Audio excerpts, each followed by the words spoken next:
കഴിഞ്ഞ ഒരാഴ്ചയായി നമ്മുടെ നാട്ടിലെ പരിസ്ഥിതിവാദികളൊക്കെ വലിയ നിലവിളിയാണ്. ഇവർ മാത്രമല്ല, ഇവർക്ക് നമ്മുടെ നാട്ടിന് പുറത്തുള്ള വിദേശികളായിട്ടുള്ളവരും ചില വെബ്സൈറ്റുകളും എല്ലാം തന്നെ വലിയ രീതിയിൽ ഇന്ത്യക്കെതിരെ മുറവിളി കൂട്ടുന്നുണ്ട്. ഇതിൻ്റെ പ്രധാനപ്പെട്ട കാര്യം എന്ന് പറയുന്നത് നമ്മൾ ഗ്രേറ്റ് നിക്കോബാർ ദ്വീപുകളിൽ കൊണ്ടുവരുന്ന വലിയ വികസന പദ്ധതികളാണ്. അതിലേറ്റവും പ്രധാനപ്പെട്ട കാരണം, ഇപ്പോൾ ഈ നിലവിളിക്ക് കാരണമെന്ന് പറയുന്നത് 13,000 കോടി രൂപയുടെ ഗ്രീൻഫീൽഡ് വിമാനത്താവളം, അതിനു വേണ്ടിയിട്ടുള്ള അനുമതി ഇന്ത്യ സർക്കാർ നൽകിയിരിക്കുന്നു എന്നുള്ളതാണ്. യാത്രാ വിമാനങ്ങൾക്കും സൈനിക വിമാനങ്ങൾക്കും അടക്കമുള്ള പ്രതിരോധ മന്ത്രാലയത്തിൻ്റെ ഒരു വലിയ വ്യോമയാന പദ്ധതിയാണ്. അതായത് വ്യോമയാന മന്ത്രാലയവും പ്രതിരോധ മന്ത്രാലയവും ചേർന്ന് നടത്തുന്ന ഒരു വലിയ പദ്ധതിയാണ് അവിടെ നിർമ്മിക്കുന്നത് എന്നുള്ളതാണ്. അങ്ങനെ നിർമ്മിക്കുന്ന പദ്ധതിക്കെതിരെയാണ്. അതിന് ഇവർ പറയുന്ന പ്രധാനപ്പെട്ട കാരണം എന്ന് പറയുന്നത് അവിടുത്തെ ഗോത്ര വിഭാഗങ്ങൾ, അവിടുത്തെ പരിസ്ഥിതി ഇതെല്ലാം തകരും എന്നുള്ളതാണ് ഇവരുടെ ഏറ്റവും പ്രധാനപ്പെട്ട വാദം എന്ന് പറയുന്നത്. അതുമാത്രവുമല്ല, ഇവർ കണ്ണീരോട് പറയുന്ന മറ്റൊരു കാര്യവും കൂടിയുണ്ട്. ഷോംപൻ നിക്കോബാരിസ് വിഭാഗങ്ങൾ, അതായത് ആൻഡമാൻ നിക്കോബാർ മേഖലയിൽ, അതായത് ഗ്രേറ്റ് നിക്കോബാർ മേഖലകളിലുള്ള സാധാരണക്കാരായിട്ടുള്ള അവിടുത്തെ ഏറ്റവും ആദിമ മനുഷ്യരായിട്ടുള്ള വിഭാഗമുണ്ട്. ആ വിഭാഗങ്ങളെ ഉന്മൂലനം ചെയ്യാൻ വേണ്ടിയിട്ടാണ് ഈ പദ്ധതി എന്നുള്ളതാണ് ഈ നിലവിളിയിൽ പറയുന്നത്. പക്ഷേ ഒരിക്കലും അതല്ല എന്നുള്ളതിനെ തെളിയിക്കുന്ന ചില കാര്യങ്ങളും ഇതോടൊപ്പം തന്നെ പുറത്തേക്ക് വരുന്നുണ്ട്. ആൾക്കാർ അതിനെപ്പറ്റി വലിയ രീതിയിൽ ചർച്ച ചെയ്യുന്നുമുണ്ട്. അതിലേറ്റവും പ്രധാനപ്പെട്ട കാര്യമെന്ന് പറയുന്നത് ഈ പരിസ്ഥിതി ലോല മേഖല എന്ന് പറയുന്ന പ്രദേശത്തല്ല, അതിൽ നിന്ന് മാറിയിട്ടുള്ള മേഖലയാണ് ഇപ്പോൾ ഈ പറയുന്ന ഗ്രീൻഫീൽഡ് എയർപോർട്ട് വരുന്നത് എന്നുള്ളതാണ്. ആദ്യം പദ്ധതിക്കായിട്ട് ഉദ്ദേശിച്ചിരുന്നത് എന്ന് പറയുന്നത് നിലവിലുള്ള ഇന്ത്യൻ നേവി സ്റ്റേഷൻ്റെ ഒരു എയർബേസ് ഉണ്ട്, INS ബാസ് എന്ന് പറയുന്ന. ഈ INS ബാസിലാണ് ഈ പറയുന്ന ഗ്രീൻഫീൽഡ് വിമാനത്താവളത്തിന് മുൻപ് വലിയ വിമാനത്താവള പദ്ധതി കൊണ്ടുവന്നത് എന്നുള്ളതാണ്. ഏതായാലും ആ വിമാനത്താവള പദ്ധതി അവിടെ നിന്ന് ഉപേക്ഷിക്കുകയായിരുന്നു. കാരണം അവിടുത്തെ പരിസ്ഥിതി ലോലമായ പ്രദേശമായതുകൊണ്ട്, പരിസ്ഥിതി പ്രശ്നങ്ങൾ കാരണവും അവിടുത്തെ ഭൂമിശാസ്ത്രപരമായിട്ടുള്ള പ്രശ്നങ്ങൾ കാരണവുമാണ് ആ പദ്ധതി ഉപേക്ഷിച്ചത് എന്നുള്ളതാണ്. അപ്പോൾ അവിടെ ഈ INS ബാസ് എന്ന് പറയുന്ന എയർ സ്റ്റേഷൻ വികസിപ്പിച്ചുകൊണ്ട് 4,500 അടി മാത്രമുള്ള, അതായത് 1,371 മീറ്റർ മാത്രം നീളമുള്ള ഒരു എയർപോർട്ടിലായിരുന്നു പദ്ധതിയെങ്കിൽ അന്ന് വലിയ പ്രശ്നമുണ്ടാക്കി. ഇവരെല്ലാവരും കൂടി INS ബാസ് വിപുലീകരിക്കുന്നത് വലിയ പ്രശ്നമുണ്ടാവും. പരിസ്ഥിതി ഏറെക്കുറെയൊക്കെ ശരിയുമാണ്, ചെറിയ പ്രശ്നങ്ങൾ അവിടെ ഉണ്ടാവാൻ സാധ്യതയുണ്ട്. അതുകൊണ്ട് തന്നെ സർക്കാർ അത് ഉപേക്ഷിച്ചു. അത് ഉപേക്ഷിക്കുമ്പോൾ മറ്റു കാരണം കൂടിയുണ്ട്. INS ബാസിൻ്റെ നീളം എന്ന് പറയുന്നത് 1,371 മീറ്റർ മാത്രമാണ്. പക്ഷേ ഇപ്പോൾ പുതിയതായിട്ട് തുടങ്ങുന്ന വിമാനത്താവളത്തിൻ്റെ, ഗ്രേറ്റ് നിക്കോബാറിലെ ഗ്രീൻഫീൽഡ് വിമാനത്താവളത്തിൻ്റെ നീളം എന്ന് പറയുന്നത് 3,000 മീറ്ററാണ്. 3 കിലോമീറ്റർ നീളം ഉണ്ടായിരിക്കും എന്നുള്ളതാണ് അതിൻ്റെ ഏറ്റവും പ്രധാനപ്പെട്ട കാര്യമെന്ന് പറയുന്നത്. അന്താരാഷ്ട്ര ഒരു ട്രാൻസ്ഷിപ്മെൻറ്റ് സെൻറ്ററും അതുപോലെ പോർട്ടും ടൗൺഷിപ്പും അടക്കം 81,000 കോടി രൂപയുടെ വികസന പദ്ധതിയാണ് സർക്കാർ അവിടെ കൊണ്ടുവരുന്നത് എന്നുള്ളതാണ്. അപ്പോൾ ഇവർക്ക് ഇത് വരുന്നതാണ് ഇവരുടെ ഏറ്റവും വലിയ പ്രശ്നം, ഈ പരിസ്ഥിതിവാദികളുടെ ഏറ്റവും പ്രധാനപ്പെട്ട പ്രശ്നം എന്ന് പറയുന്നത്. കാരണം മലാക്ക സ്ട്രൈറ്റിനും തൊട്ടടുത്താണ്. അതിനെ നിയന്ത്രിക്കാൻ പോകുന്ന തരത്തിലുള്ള ഒരു വലിയ സൈനിക ശക്തി ഇന്ത്യയുടെ കയ്യിൽ അവിടെ ഉണ്ടാകും.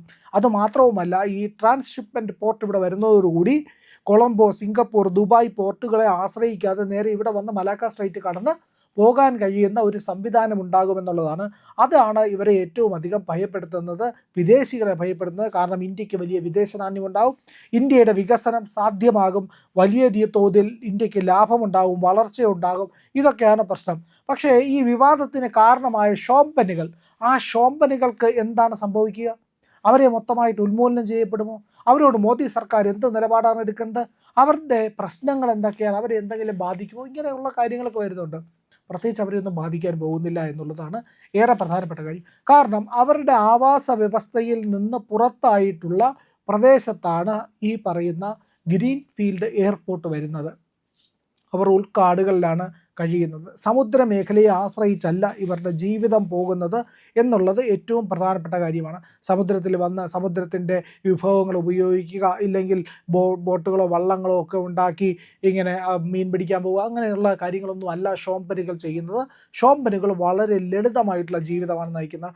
അത് ഷോംപനുകൾ എന്താണ് എന്ന് മനസ്സിലാക്കിയാലേ നമുക്ക് അതിൻ്റെ കാര്യങ്ങൾ മനസ്സിലാകുകയുള്ളൂ എന്നുള്ളത്. ഷോംപൻ നിക്കോബാരിസ് വിഭാഗങ്ങളാണ് അവിടെ ഉള്ളത് എന്നുള്ളതാണ്. അവരുടെ ആവാസ വ്യവസ്ഥയും പ്രകൃതിയുമൊക്കെ നശിച്ചു പോകുമെന്ന് നിലവിളിക്കുമ്പോൾ അതൊന്നും ഒരിക്കലും സംഭവിക്കില്ല എന്നുള്ളത് നമുക്ക് പറഞ്ഞ് മനസ്സിലാക്കാൻ കഴിയും. കാരണം ഈ പറയുന്ന നിക്കോബാരിസ് വിഭാഗമാണ് അവിടെ ഏറ്റവും കൂടുതലായിട്ടുള്ള ആൾക്കാർ എന്ന് പറയുന്നത്. ഗ്രേറ്റ് നിക്കോബാർ പ്രദേശത്തെ അവർ വളരെയധികം എണ്ണത്തിൽ വലുതാണ്. അവർ പുറം ലോകവുമായിട്ട് ബന്ധപ്പെടുന്നവരാണ്.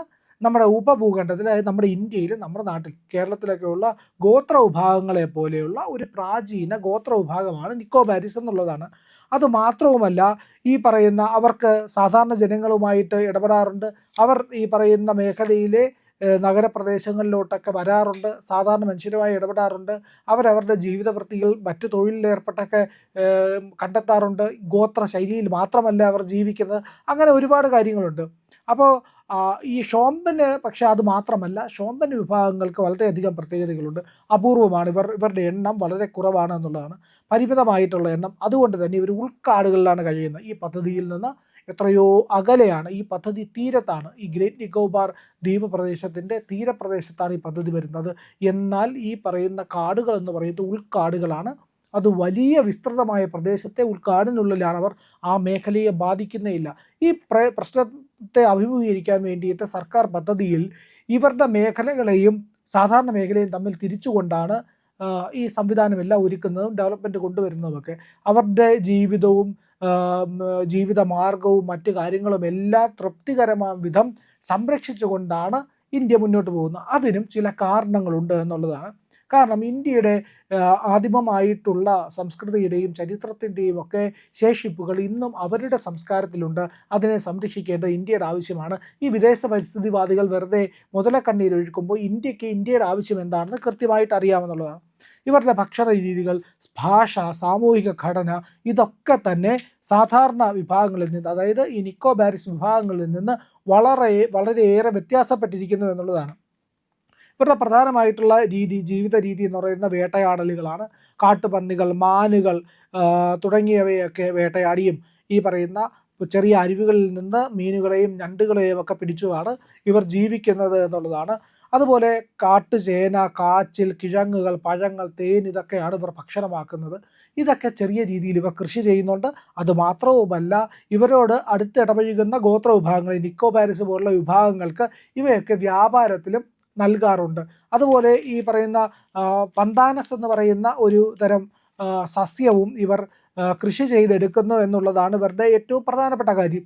വാഴ കൃഷി ചെയ്യുന്നുണ്ട്, പന്താനസ് കൃഷി ചെയ്യുന്നുണ്ട്, അതുപോലെ കാട്ടുചേന, കാച്ചിൽ, അങ്ങനെയുള്ള എല്ലാം ഇവർ കൃഷി ചെയ്തിട്ടാണ് വളരെ മുന്നോട്ട് പോകുന്ന. അവരുടെ ജീവിതം അങ്ങനെയാണ് അവർ നയിക്കുന്നത്. പക്ഷേ നിക്കോബാരിസ് ഇതിൻ്റെ അത്രയും കൃഷിയും മറ്റ് കാര്യങ്ങളും ഒക്കെ ഉണ്ടോ എന്ന് ചോദിച്ചാൽ അങ്ങനെയില്ല. പക്ഷേ പരിമിതമായ രീതിയിലാണെങ്കിലും ഇവർക്ക് ഇവയെല്ലാം ഉണ്ട് എന്നുള്ളതാണ്. ഇവരുടെ ശാരീരിക പ്രകൃതം എന്ന് പറയുന്നത് ചെറിയ ഉയരമുള്ളവർ, അതായത് പൊക്കം കുറഞ്ഞവരായിട്ടുള്ളവരാണ്, ബലമുള്ള ശരീരപ്രകൃതവുമാണ് എന്നുള്ളതാണ്.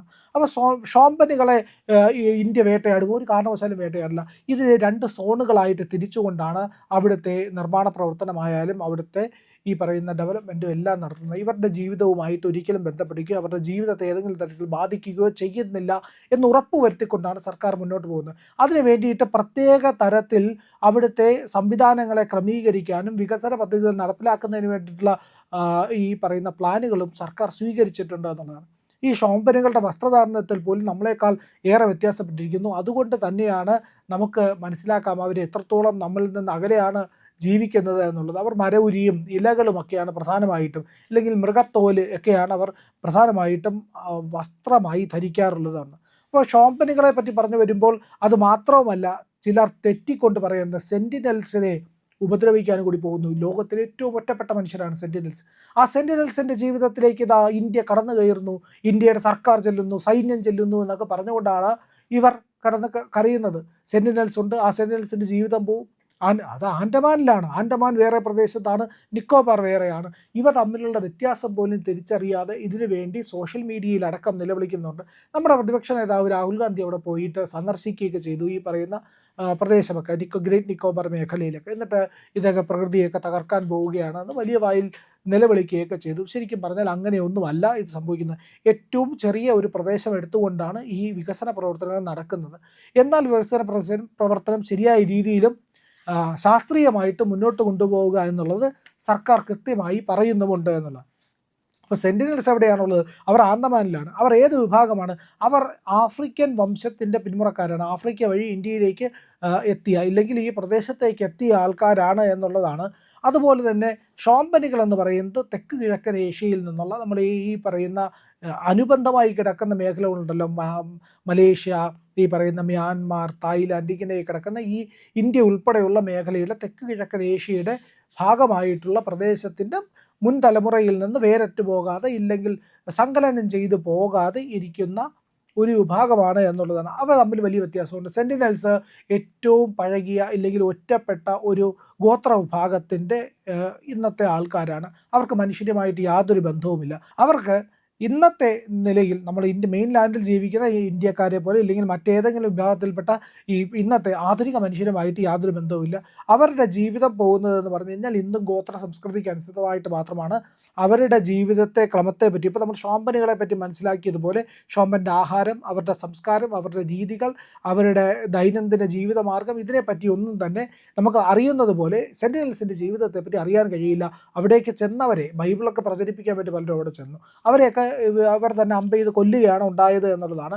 അപ്പോൾ ഇതിൻ്റെ കാരണം എങ്ങനെയാണ് ഇവർ ഒറ്റപ്പെട്ടു പോയത് എന്ന് പറഞ്ഞു കഴിഞ്ഞാൽ, ഹിമയുഗത്തിൻ്റെ അവസാനത്തിൽ ഈ പറയുന്ന ഐസ് ഏജ് എന്ന് പറയുന്ന കാലഘട്ടത്തിൽ ഭൂമിയിൽ ഈ പറയുന്ന പല മേഖലകളിലേക്ക് മഞ്ഞുരുകി വെള്ളമിറങ്ങി പല പ്രദേശങ്ങളും കടലെടുത്ത് പോവുകയും ചെയ്തപ്പോൾ ഉയർന്ന പ്രദേശങ്ങൾ മാത്രം അവശേഷിക്കുന്നുണ്ട്. ആ ഉയർന്ന പ്രദേശങ്ങളിൽ പെട്ടതാണ് നമ്മുടെ ഈ ആൻഡമാൻ നിക്കോബാർ ദ്വീപ പ്രദേശത്തുള്ള ദ്വീപുകളെല്ലാം തന്നെ. അവിടെ ഒറ്റപ്പെട്ടു പോയ മനുഷ്യരാണ് ഇവർ പിന്നീട് കരയുമായിട്ട് അല്ലെങ്കിൽ മറ്റ് കരപ്രദേശങ്ങളുമായിട്ട് വൻകരകളുമായിട്ടൊക്കെയുള്ള ബന്ധമില്ലാതാവുകയും അവർ തനതായ ഒരു സംസ്കാരവും ജീവിതവുമായി മുന്നോട്ട് പോവുകയും ചെയ്തു എന്നുള്ളതാണ്. അപ്പോൾ സെൻറ്റിനൽസിൽ നിന്നും വളരെ വ്യത്യാസപ്പെട്ടിരിക്കുന്ന ഈ വിഭാഗങ്ങളെയാണ് സെൻറ്റിനൽസും നിക്കോബാരിസും ഇല്ലെങ്കിൽ ഈ പറയുന്ന ഷോമ്പനുകളൊക്കെ ഒന്നാണ് എന്നുള്ള ധാരണ വെച്ച് ഇന്ത്യ സർക്കാരിനെ ഇല്ലെങ്കിൽ ഇന്ത്യയുടെ വികസന പ്രവർത്തനത്തെ, ഇന്ത്യ ലോകശക്തിയാകുന്നതിനെയൊക്കെ തടയാൻ വേണ്ടിയിട്ട് ഇറങ്ങുന്നത് എന്നുള്ളതാണ്. ഇത് വളരെയധികം വിമർശിക്കപ്പെടുന്നുണ്ട്. ഇപ്പോൾ ഇത് അറിഞ്ഞുകൂടാതെ പോസ്റ്റ് ചെയ്യുന്ന വിദേശികളായിട്ടുള്ള ആൾക്കാരെയൊക്കെ ഉണ്ടല്ലോ, അവരെയൊക്കെ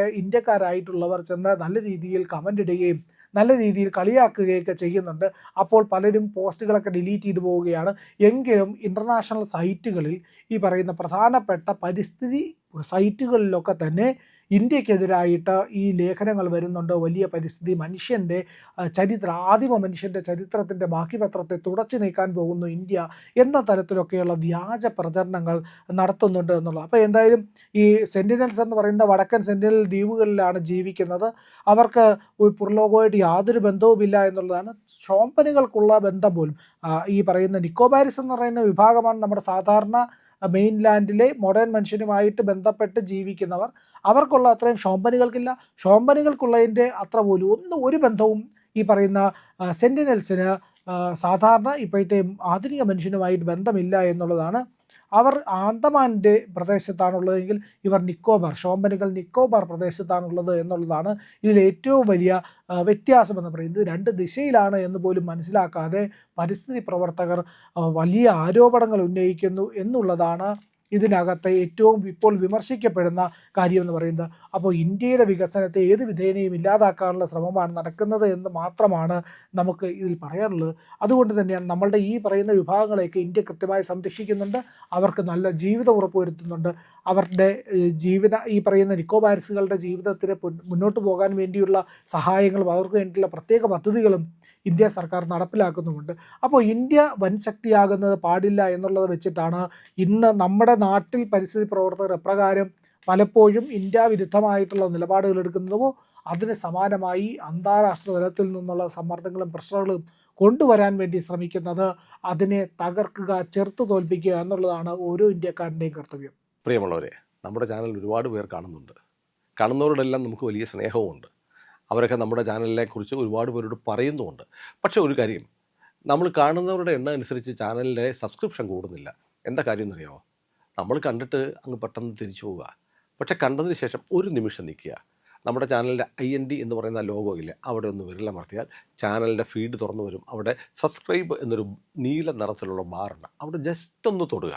തൊട്ടടുത്തൊരു മണിയുടെ ചിത്രമുണ്ട്, ബെല്ലൈക്കൺ. അവിടെ ഒന്ന് തൊട്ടാൽ നിങ്ങൾക്ക് നമ്മുടെ എല്ലാ വീഡിയോകളും കാണാനുള്ള നോട്ടിഫിക്കേഷൻ കിട്ടും. മാത്രമല്ല ചാനലിൻ്റെ ഒരു സബ്സ്ക്രൈബറായി മാറുകയും ചെയ്യും. അത് ഞങ്ങൾക്ക് വലിയ സഹായമായിരിക്കും. ഉറപ്പായിട്ടും അത് ചെയ്തിട്ടില്ല എങ്കിൽ ഇപ്പോൾ തന്നെ ഒന്ന് ചെയ്യണേ.